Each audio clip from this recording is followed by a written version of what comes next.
I have with me the new 6-in-1 hoop, which is an awesome thing that comes with a bunch of different magnetic features here. We can kind of walk through them all. I did already hoop one up just to kind of show you. So this is kind of how it goes onto the machine, just like any other magnetic hoop or regular hoop. Just goes into your machine. The cool part is that you can attach these different hoops onto it and they all fit in, and then you can use these hoops for something that has like different functions, such as like this one is typically used for hats. They do send one that fits into socks, so I can show you how to hoop up that sock. And then just other little ones that kind of fit things that are, you know, harder to get into spots or something like that. And I'll take it apart so you can kind of see how I did it too. But I got into the pocket of this sweatshirt here. So the sweatshirt is a 1/4 zip with a little pocket here. A new trend has kind of been getting into those pockets and adding some nice cool detail. So this is just a hoop here that kind of helps get into that pocket.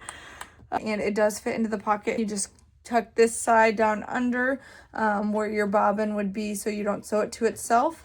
And then it makes that really nice ability to get into this without having too much difficulty. So I can show you here how easy it is to take it off. So you take it off of here. And so then you can hoop it when it's not necessarily on that. And then they are strong magnets, so you take it apart here, and then you pull out of that pocket. So that is how easy it was to get it out of that pocket. They have really nice features here that kind of helps get your thumb in there, get that magnet apart. Maybe that's how strong they are.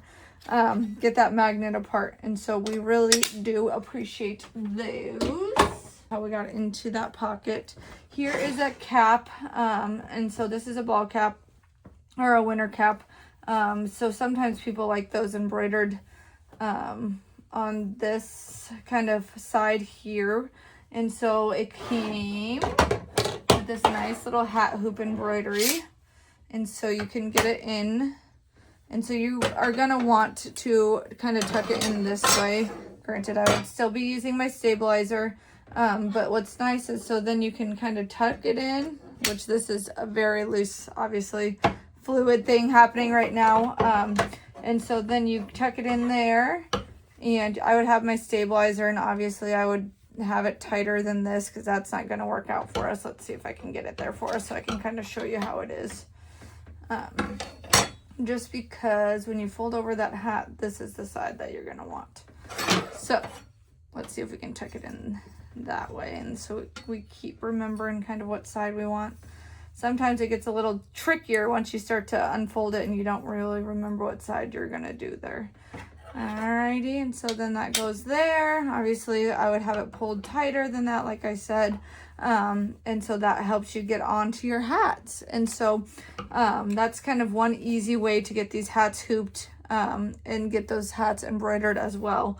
And so we really like this one. We use this one quite a bit. Like I said, obviously I typically have that stabilizer down, just kind of helps get that nice and tight in there where you're not going to have as much stretch.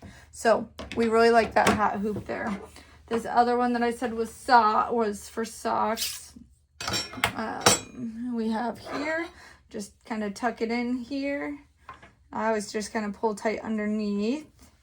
And then I kind of pull down towards itself, just not super tight where you're going to distort it, anything like that. And then that gives you a nice window here to be able to embroider in. It's just a small little window, but that's all I ever use it for, is cute little bows or something like that. So quickly I can show, well, I kind of started taking that off, but quickly I can show just how to get it back on there. You just clip it on there, screw that lid back, or screw the tabby back on. I make sure that it goes over both sides there, and then easily to pop on that machine.